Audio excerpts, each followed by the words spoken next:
Assignment ছিল একটা new plugin install করা যায়। এজন্য আমি আমার WordPress এর লগইন করব ফার্স্টে। এটা আমার WordPress এর ড্যাশবোর্ড। সেখান থেকে আমার প্লাগইনে যেতে হবে। Plugin add new. এখান থেকে আমি আমার পছন্দ মতো একটা প্লাগইন সার্চ করব।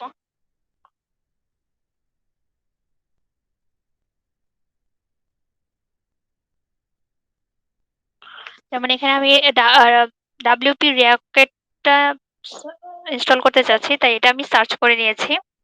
এখানে আমার অনেকগুলো প্লাগইন আছে। যেটা আমার পছন্দ বা যেটার মধ্যে হাইস্ট রেটিং দেয়া, সেটা আমি ইনস্টল করতে পারি। এটা সবার ইচ্ছা মতো। যেমন ইনস্টল নাও এর মধ্যে যদি আমি ক্লিক করি তাহলে এটা ইনস্টল হতে থাকবে। দেন ইনস্টল হওয়ার পর এখানে একটা অ্যাক্টিভেট অপশন আসবে। তো অ্যাক্টিভেট অপশনের মধ্যে ক্লিক করলেই আমার এটা ইনস্টল হয়ে যাবে। That's it.